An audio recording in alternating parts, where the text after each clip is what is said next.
Oi, tudo bem? Continuando a falar de Proust, quero mostrar os livros que eu tenho sobre ele. Primeiro, este livro aqui, da Governanta de Proust. Que livro lindo! Celeste Aubary, Senhor Proust, lembranças recolhidas por George Belmont, que entrevistou a Celeste. A tradução é da Cordélia Magalhães, da Novo Século, de 2008. E eu tenho esta edição aqui em francês da obra Monsieur Proust, Souvenir Recueil par Georges Belmont, Celeste Aubary, Robert Laffont. Uma edição que eu achei lá em São Paulo, gente, 1973, da Ópera Mundi. Por que eu peguei esse livro aqui? Porque ele é recheado de fotos. Eu fiz francês, consigo ler algumas coisas, mas o que eu amei isso aqui foram essas fotos. Já é um livro bem antiguinho. Olha a Celeste. A Celeste foi governanta nos últimos anos de Proust. E aqui ela vai contar a sua convivência com ele. O marido dela era motorista. E nós vamos ter então aqui todo esse amor desta mulher por Proust, né?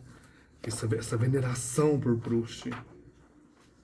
Como ela conta essa foto aqui, que tinha na caixa que eu tinha de Em Busca do Tempo Perdido. A outra caixa que eu doei de presente era esta foto, que eu falei no vídeo anterior. Então, aqui nós temos facsímiles do Proust escrevendo esta obra Em Busca do Tempo Perdido, bilhetes que ele escrevia para Celeste. Aqui uma pintura, um desenho, né, do Proust morto. Que livro especial esse aqui. Aqui a Celeste, o marido.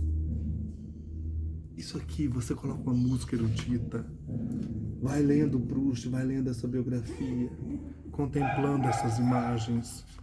É muito bom. Os personagens que inspiraram Proust, as Madame e Monsieur.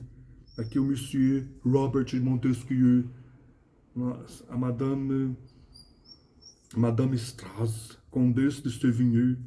Tem tudo aqui. Gente, que bom. Que delícia que é isso aqui. Os desenhos de Proust, as escritas. Então a Celeste vai contando tudo isso, né, que ela viveu com este escritor que ela admirava. E que de repente ela se torna governanta deste homem. Essa é a edição antiga, que eu não desfaço nunca nem pensar. E essa é a edição mais nova. Tem fotos, né, do quarto de Proust. Olha aqui. Que livro lindo também. Que livro lindo. Cheio de fotografias. Um Proust menino, né? Aqui tem também mais fotografias. Então, além de ser uma biografia afetiva, é uma biografia, são as mesmas fotografias. Vai mostrar pra gente todo esse mundo aí dessa Paris, começo do século XX. Detalhes assim saborosos da vida humana deste grande escritor francês. Da composição dos livros. Olha essa cena aqui, tem fotos novas, diferentes daquele outro. Essa cena desse almoço ao ar livre. Olha aqui. Eu ainda quero fazer vídeos para esses livros mais para frente, separadamente, com calma. O que eu estou fazendo aqui é mostrar para vocês em vídeos os livros dos autores, dos escritores que eu tenho. É isso que eu vou fazer, mostrar os livros que eu tenho na minha estante, dos escritores que eu amo, dos escritores que são a minha felicidade, o meu deleite de leitor, de vida, que eles falam comigo, né? A importância da leitura. Eu converso com esses escritores, com Proust. Aqui do André Morrow, Em Busca de Marcel Proust, uma biografia do Proust, que o André Morrow fez. Uma coisa também interessante. Criado em meia burguesia francesa, no seio de uma família que ele mesmo denominou terna, A vida adulta de Marcel Proust explicou-se pelo contraste entre a difícil realidade e a tranquila vida familiar. Fisicamente frágil, a doença que o afligia forneceu-lhe o elemento de que precisava para construir sua obra, o isolamento. Via o mundo de dentro do quarto escuro e inundado de fumaça. Era ali que o recriava. Então ele tinha asma, tuberculose, então eles colocavam essas umidificador de ar, né, essas coisas para tentar curá-lo. Desconfiado, dono de uma sensibilidade exacerbada, com extremo refinamento para a análise, captou como ninguém a essência das pessoas que o cercavam, para em seguida transformá-las em personagens comoventes, ridículos, críveis, enfim, humanos. Paralelamente ao grandioso Em Busca do Tempo Perdido, André Malraux, na sua busca de Marcel Proust, trilha o mesmo caminho de seu gênio criador e chega ao ser humano que, no afã de libertar imagens cativas, aprisionou e renunciou à própria vida. Então Proust se fecha num quarto para escrever, para acabar os seus dias escrevendo. E esse quarto hoje é um museu, né? Onde as pessoas vão ali contemplar, naquele apartamento, os últimos dias, os últimos anos, meses do Marcel. Ele saía à noite e depois voltava para esse apartamento. No final ele nem saía mais, né? Para escrever, para analisar os personagens. Tem mais livros, tem essa coisa preciosa aqui, olha. Marcel Proust, O Homem, o Escritor e a Obra, edição especial da revista Europa, no centenário de Marcel Proust. Tradução do Ferreira Goulart, da Civilização Brasileira de 1971. Não tinha nem nascido ainda. Aqui é uma análise do homem, do escritor e da obra. Reúne artigos e ensaios publicados no número especial da revista Europa, comemorativo do centenário de nascimento do célebre autor de La Recherche du Temps Perdu. Neste livro, o leitor encontra cerca de 3 dezenas de fascinantes trabalhos, do mais alto nível, que abordam os muitos e diversificados aspectos da personalidade da obra de Marcel Proust. São exegeses que, no seu conjunto, na multiplicidade dos seus temas e na riqueza de suas informações, constituem verdadeiro curso intensivo sobre esse singular escritor, cuja literatura cresce de importância dia após dia. Uma preciosidade, acho que eu achei em São Paulo isso aqui. Foi São Paulo, 12 de setembro de 2016, um dia antes do meu aniversário. Eu tinha também um mangá Em Busca do Tempo Perdido, bem pequenininho, mais ou menos, mas eu não vou ficar com isso não, né, porque essas coisas arrebentam com a obra. É interessante, né, para quem quer começar. Como já está avançado no texto, né, então passei para frente, doei. Tem essa outra coisa maravilhosa, Proust e Gallimard, correspondência entre Proust e esse grande editor francês. São as cartas trocadas entre os dois. Muito interessante aqui.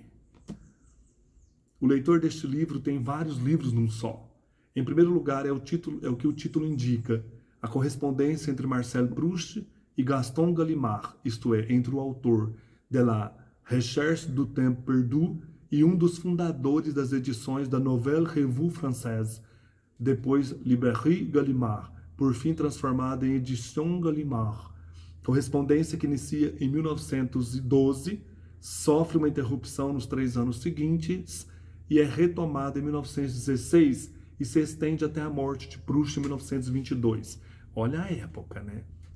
Início do século XX, Primeira Guerra Mundial, modernismo.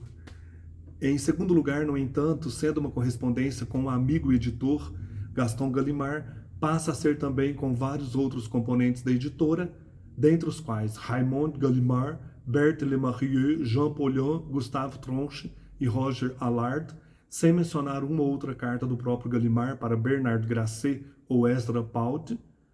E em terceiro lugar, tendo sempre como motivo central a publicação da obra proustiana, a correspondência também à história editorial da própria obra, com incidências em outros escritos de Marcel Proust, como Pastiche et Mélange e Le Plaisir et le Jour. Esse eu tenho, Os Prazeres e os Dias. reeditadas por Gallimard. O Ezra Pound, aqui diz, né? Ele traduziu a La Recherche para o inglês, tradução inglesa. Cartas, volume precioso para percebermos a construção da obra. Um dos temas frequentes do Marcel Proust é a questão do caso Dreyfus. Dreyfus era um comandante do exército francês que foi acusado de algo lá no exército e ele foi condenado, só que ele era inocente. E isso repercutiu, é um dos pontos centrais da obra. Repercutiu na literatura, na política, em tudo. E esse tema, ele é importante você entender para poder seguir a obra do Proust. Então eu achei 2 livros sobre o tema que completam e ajudam na leitura do Marcel, na leitura da sua obra. Primeiro é esse caso aqui, o Caso Dreyfus, uma obra de Jean-Denis Brandon, da Escrita, traduzido por Maria Alice Araripe de Sampaio Dória e a Renata Maria Parreira Cordeiro. Essa obra é de 1993, esta é a edição. Comprei em Araçatuba em 2018. Então vou ler aqui a orelha para a gente ter uma ideia, né? Olha, em 1894, uma grave crise política sacudiu a Terceira República Francesa.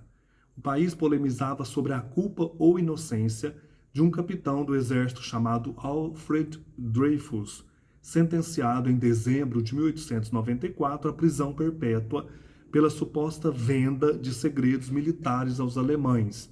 Então isso ficou muito forte, né? Será que ele era culpado dessa venda de segredos aos alemães ou não? No início, a população apoiou a condenação, em grande medida pela pressão exercida por grupos antissemitas, para quem Dreyfus, judeu, simbolizava a deslealdade de todos os judeus da França. Nos primeiros momentos, o capitão só contava com seus familiares e uns poucos amigos.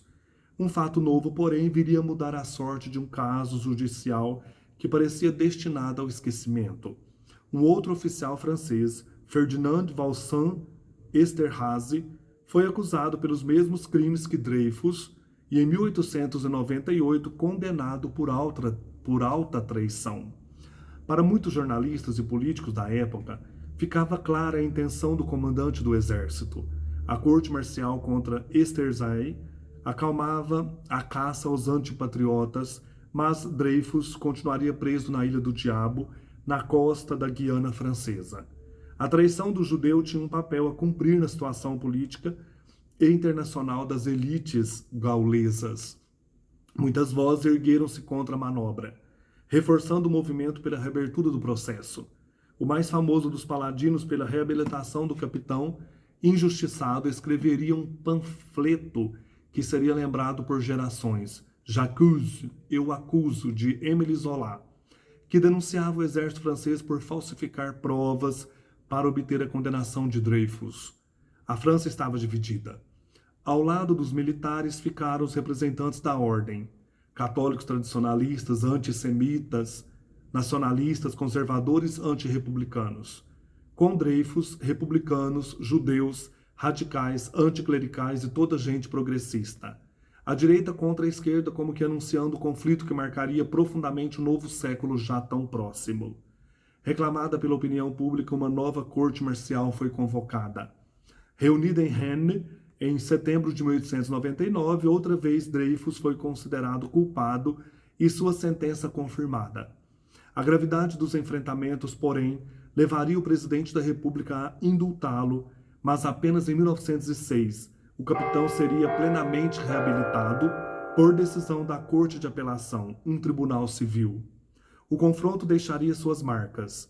Em 1905, o parlamento decidiria pela separação entre o Estado e a Igreja, dando fim a uma das mais antigas heranças da ordem feudal e sacramentando um novo ordenamento institucional, sob o qual se desenvolveriam as lutas sociais responsáveis pela fundação do século XX. Interessante esse livro, vai ser uma luz para a leitura da Recherche, para você entender essa questão que aparece sempre nas vozes dos personagens. E eu tenho esse outro livro precioso também, que são os diários compilados do capitão Dreyfus, Alfred Dreyfus, organização e apresentação do Alberto Dines, editora Imago. Aqui nós temos, então, a tradução do Bernard Azenberg, e é de 1995 esta edição. São os diários, então, organizados deste capitão francês. Aqui o Émile Zola, que escreveu J'accuse. Ele era do lado, claro, do capitão Dreyfus. O comandante Esterhazy e o coronel Dupetit de Cleux. Aqui o coronel, o Esterhazy.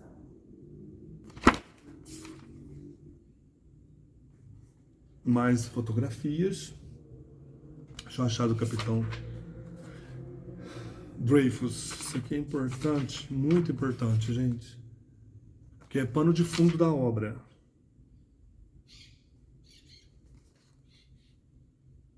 Aqui não é ele.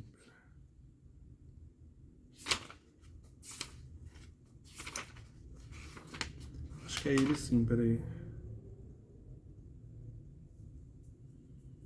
Não é o... Ué, não tem foto do Dreyfus aqui? Ah, com certeza, peraí. Aqui, o comandante Alfred Dreyfus durante a Primeira Guerra Mundial. Aqui. O Dreyfus é esse. Esse livro aqui é repleto de fotos. Ajudam a gente a entender a obra. Os diários do Dreyfus. A reabilitação de Dreyfus. Vou ler um trecho que está aqui na capa do diário. Sábado, 20 de abril de 1895, 2 horas da tarde. Quem diria que uma situação como essa, tão profundamente imerecida, poderia acontecer em nosso século? Em um país como a França, imbuído dos ideais de justiça e verdade. Escrevi ao presidente da República, escrevi aos ministros pedindo que se busque a verdade. Ninguém tem o direito de deixar perecer assim a honra de um oficial, de sua família, sem outra prova além de uma prova baseada numa caligrafia, sendo que o governo dispõe dos meios de investigação necessários para que tudo seja esclarecido. O que peço é justiça insistentemente em nome de minha honra. Tive tanta fome nesta tarde que, para apaziguar os roncos do estômago, acabei devorando, crus mesmo, 10 de tomates que encontrei pela ilha. Nossa. Então, esses 2 livros aqui ajudam a entender algumas questões da obra de Proust. Tá aí, biografias e textos sobre Marcel Proust, que é um dos meus xodós literários. Amo Marcel Proust, amo a sua literatura, ela me faz feliz, me faz crescer como pessoa. Um abraço, até mais.